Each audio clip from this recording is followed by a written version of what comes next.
education learners. My name is Lindy, and I'm the Academic Upgrading Coordinator at Northern Lights College, and I'm based up in Slave Lake. This session today will briefly share photo story research that came from programming at Northern Lights College. We'll explore the barriers and best practices adult basic education learners face and connect it to effective online programming. And though this is about adult basic education learners and an adult basic education program, the presentation should really be called Why We Need Universal Design for Learning. So we need to start with narrative. In this story, as with my research, I use a research perspective that places me in the narrative. So if you're familiar with Indigenous research practices, feminist research practices, because it really is about our point of view, from how far away or close up we are to ourselves and to our learner. And it influences our perspective as administrators, developers, teachers, and learners. Before I was a teacher, I worked with adults with disabilities, and I was at a North American Consortium on Persons with Disabilities in Hermosillo, Mexico. And I saw there that advocacy connected to accessibility. So this is where I first learned about universal design as they're applied to the physical environments. Like it did to those I supported back home in Calgary, like this lovely lady who I'm guardian to. Again, I saw advocacy and having a voice was extremely important. And this is the main purpose of my research. It's to find accessibility, that our online learning is available universally to all students at all levels. Online distance learning is here. On the one hand, it can remove barriers and increase access, but I was hearing anytime, anywhere resources in courses without any reference to the teacher, the pedagogy, or the learner. It was as if online learning was the panacea or magic bullet for all students. Much of the research is based on higher level learners, and I wanted to find out if we're meeting students who are at the basic education level where they're at. What kinds of different program planning should we be taking into consideration? And what are the best practices for students at the pre-high school level? So I looked to our college, which as you can see is pretty used to accommodating distances. We have 18 campuses located in a region almost the size of Florida. We have campuses on First Nations reserves, Métis settlements, and in towns and villages scattered along the way. So we've been doing some form of distance delivery, be it telephone or correspondence, since 1971. That leads me to our basic education program, or our BEL, or basic education level courses. The students in our adult basic education program, average age is 29 years, with 85% identifying of having First Nations heritage. Many of our students are parents, 32% are male, 67% are female. Our adult basic education classes have been online starting in 2010. There was a choice of face-to-face instruction or online at that time. We have 2 new courses coming online this upcoming term, and by September, I believe, all of our courses from basic education level 1 all the way to basic education level 3 will be online. So for ABE, we have 3 levels of courses at the basic education level.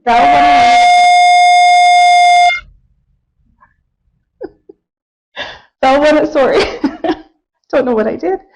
BEL 101 is approximately grades 4 to 5. BEL 201 is approximately grades 6 to 7. BEL 301 approximately grades 8 to 9. So we offer it in 2 terms, 1 course per term. They're 5 months in length. We do use Blackboard Collaborate for online delivery and Moodle for our learning management system. So each course is 2 grade levels completed in 5 months. This is my son Oliver, who's 3.5.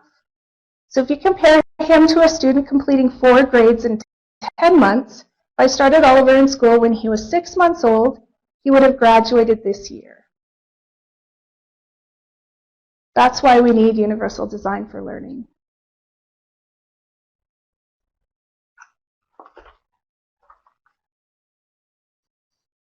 To connect to the perspective of our students, I was inspired by the qualitative research that helped underrepresented learners find a voice. Again, it was in that praxis of location and narrative. I got volunteers to take pictures that would capture the barriers and best practices they faced, either as a learner or as someone who supported our adult basic learners or someone who taught them.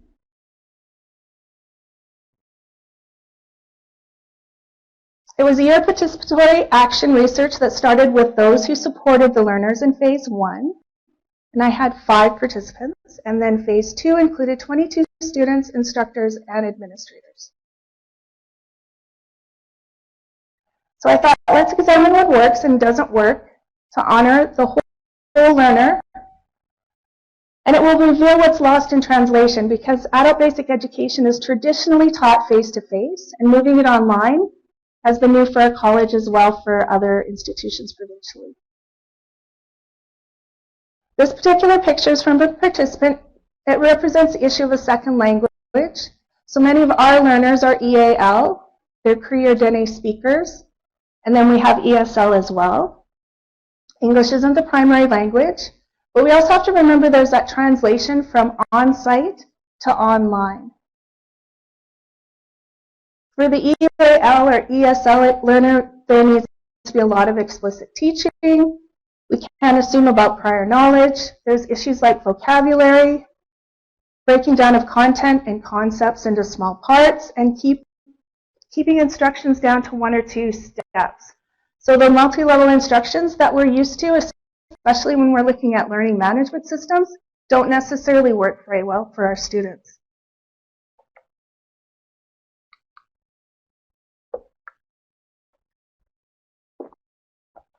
It's even more difficult when you don't have the visual or physical clues of a student not understanding.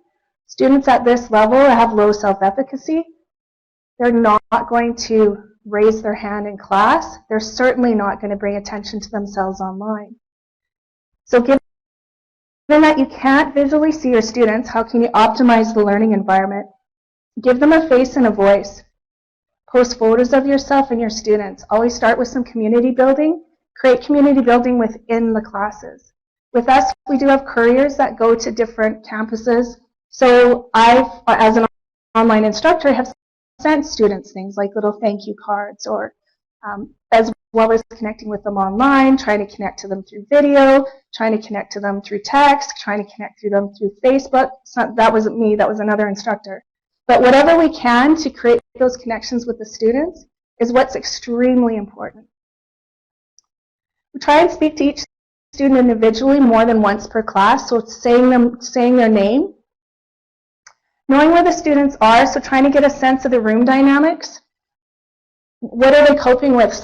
Some students are alone in a room, some students are around a computer. There might be 6 or 7 students, so there's only one person who's in charge of the mic, who's in charge of the mouse, who's typing in the chat.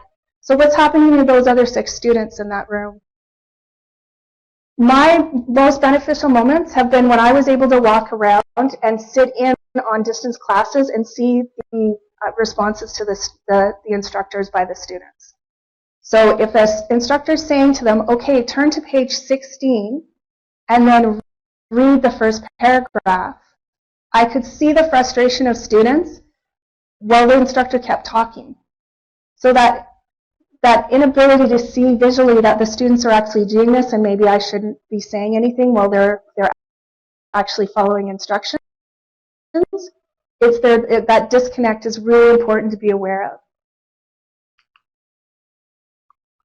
So wait time, a lot of it, especially with students who are at a lower level and whose cognitive overload is pretty high, especially at first. They don't have digital literacy skills. They don't have academic skills. There's a lot of social and online interactive skills that they don't have.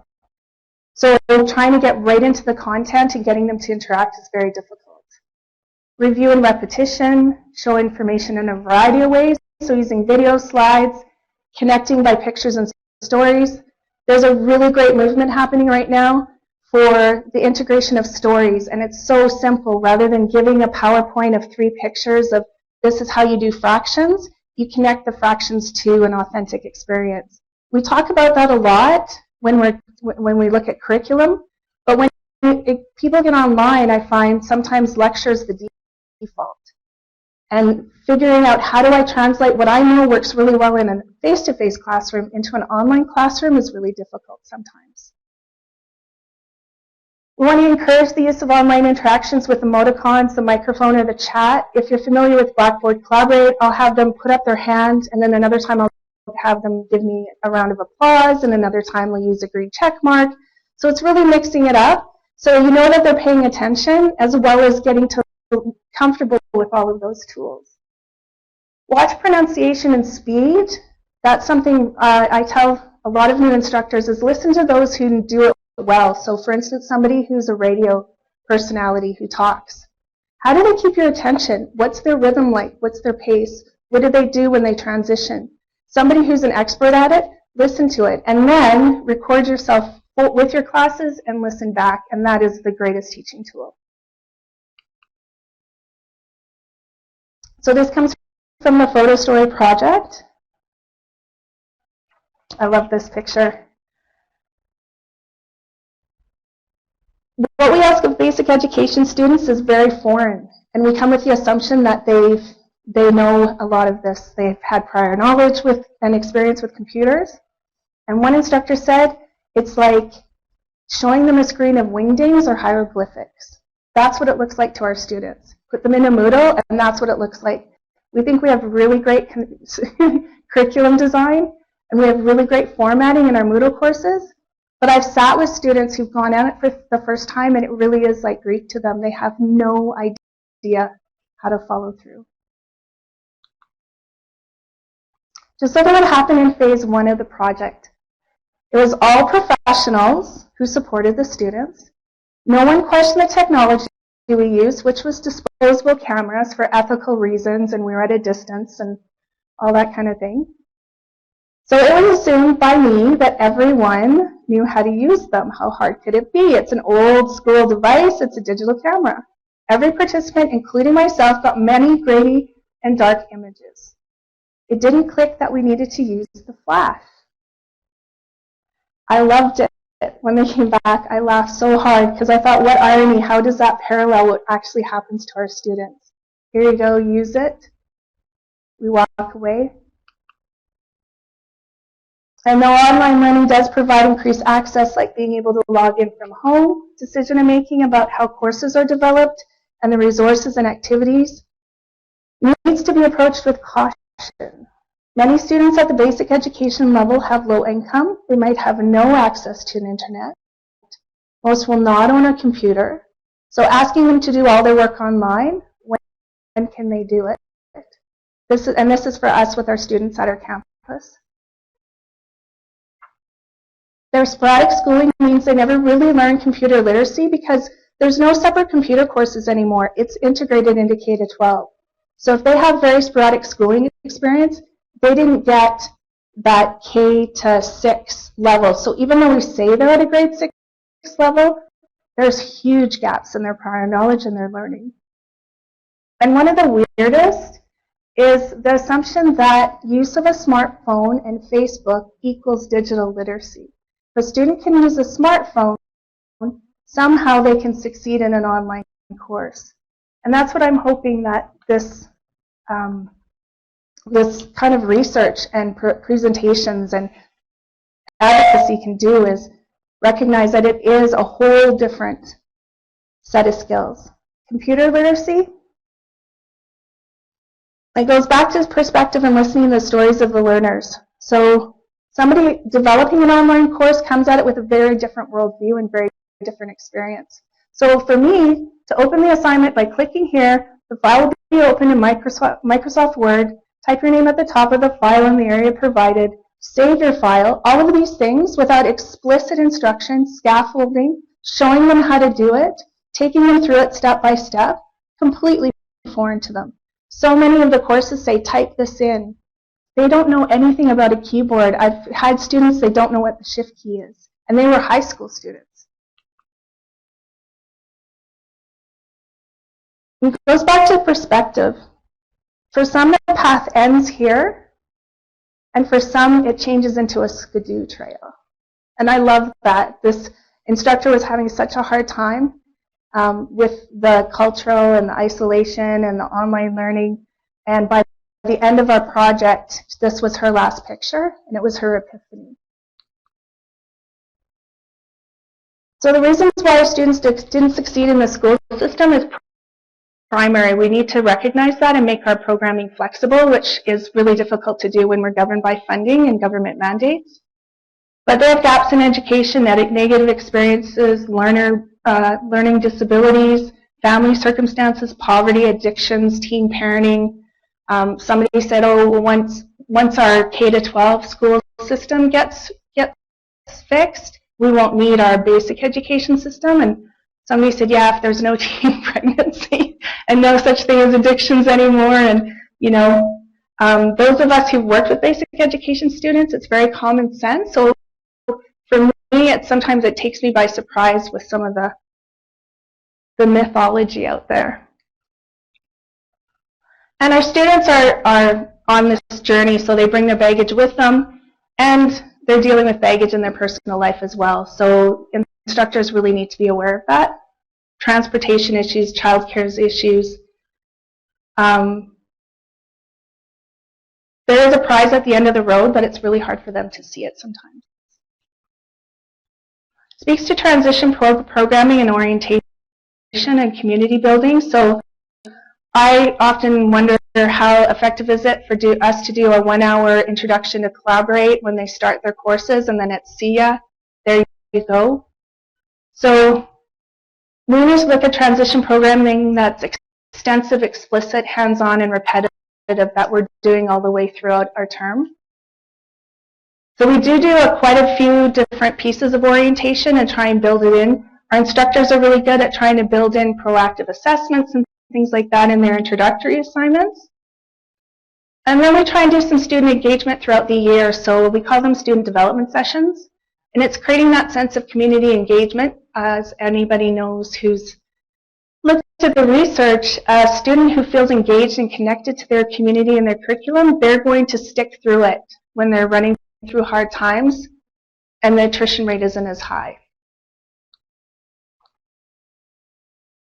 Transition programming means never assume. Our students don't even know how to use a photocopier, and we get them to scan to email a lot of their assignments. And even talking on a phone. So what we've done is some of our instructors, in their pre-course assignment or their first introductory assignment, they have a script, and the student has to call them and answer these questions in the script. So it forces them.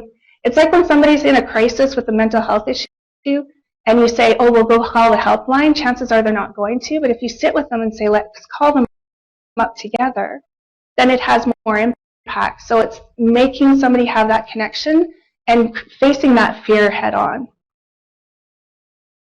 The student, I love this, she hated online learning, but she said you have to learn how to learn online. And you have to be like the lizard and learn to adapt.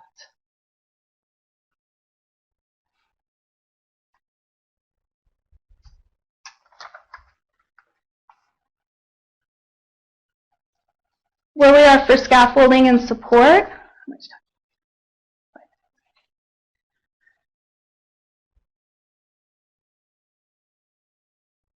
One teacher said, get the student to learn how to put their head underwater first before you throw them in the deep end. And she's from Nova Scotia, so she had a lot of seafaring kind of metaphors and images. But it goes back to recognizing that there's so many various literacies that are involved. And I think that's often forgotten when we start looking at standardization and online practices without the proper training. And that's another piece to this, that's another theme. is that training. We say to an instructor, okay, you're teaching online, here's how you push the buttons. But the bigger piece is how do you connect with the students and how do you use all of the tools. So you lose a lot online as opposed to face-to-face. That visual picture, seeing it drawn on the board, that kinesthetic piece is gone, some of the immediacy, and that's what a lot of the students struggled with in this project. But all the students involved said they wouldn't be able to succeed without the on-site facilitator or teacher. So in every campus we have an on-site facilitator that takes attendance, and for those who are funded, they're there to help with tutoring. They're often the counselor because we have a counselor, but they only come into the campus once a week. It speaks volumes towards the need for some kind of blended model. When you're looking at students at a basic education level, one of the teachers called it doing the rounds. And it connects to Gro's model, which is stage 1, where adult basic education students arrive. They're really dependent learners, and we have this idea of the Knowles adult learning, the andragogy, but we forget the reality of our students. And again, it's applying theory on a reality that doesn't quite fit. So at this stage, they require an authority figure to tell them what to do. And you notice that in your instruction as well. They just want you to give them the answer and fill in the blanks. They don't want to give an opinion. They don't want to summarize. A lot of times they don't know how to. That abstract thinking isn't there. Our on-site instructors know when our students are facing grief or crisis. In our First Nations communities, it's not unusual for a student to go through multiple traumas with funerals or deaths. I had a student that started with me this year. In 2 weeks, she went through 4 funerals, and that's how she started her term. Now, if I wasn't aware that it affected her short-term memory and that I wasn't going to get her to recite and memorize and it was going to affect her her ability to keep up with the work, you know, she may have lost her funding because of lack of academic performance. Obviously, community and worldview connects back to perspective. So we need to ultimately recognize that it's a different type of learning. So I kind of call it scratch and sniff education. You can't quite smell it, but we do what we can. Actually, you've got those scratch and sniff stickers, but I couldn't find them.